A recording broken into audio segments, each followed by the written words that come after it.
I was just hurt constantly, at night and day, and I would get ready to go out and take a bath and go out, and then my leg would just lock, like you would just take a key and lock something.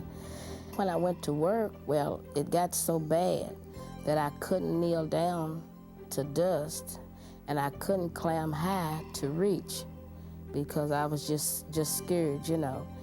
But I would just go on and do the best I could. I would work a while and sit down a while, work a while and sit down a while. And July the 4th, I was getting ready to have a barbecue, and I went out my door and I just fell.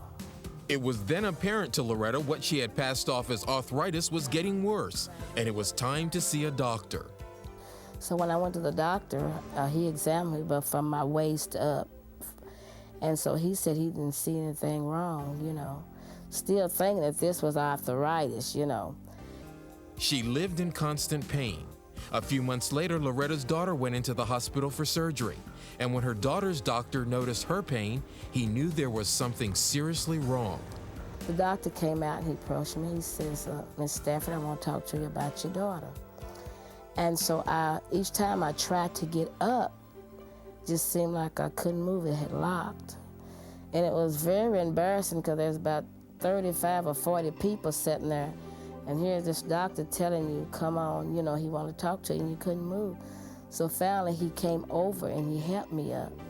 He scheduled her to be x-rayed the next morning. And when he saw the results, he was amazed she had been able to walk. He said, how are you walking around? He said, all this hip bone have deteriorated. Said it was just a hole there, nothing holding it up, it was just gone.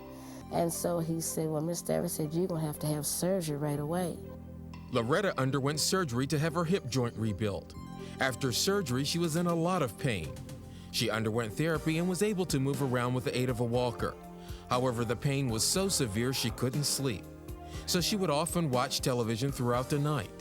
Many days she had prayed for healing, and God answered her prayers one night as she was watching Success in Life.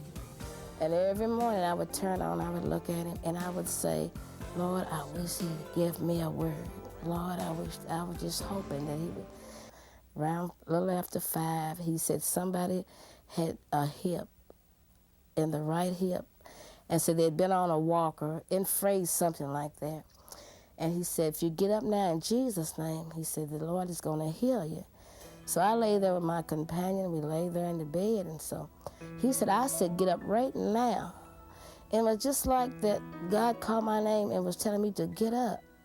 So I got up, and I ran to my kitchen, and I ran back to my bedroom, and I sat down, and I realized what I did. Then I ran all the way through the house, and then I came back to the bedroom, and I sat down. I told my husband, I said, look, I'm walking. Later that morning, she got up and got washed and dressed without any help and waited to show her therapist she was healed. I told him, I said, Mike, I said, the Lord have healed me this morning.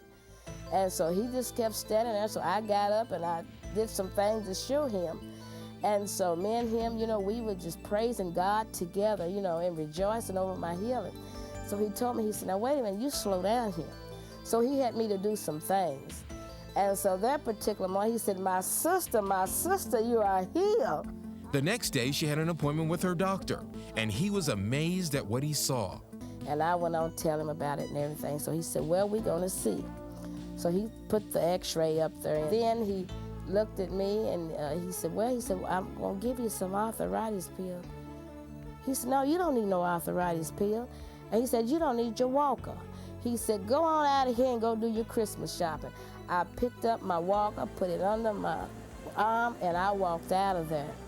Loretta takes the news of her healing everywhere she goes, and it is a witness that God will not hold any good thing from those who serve him.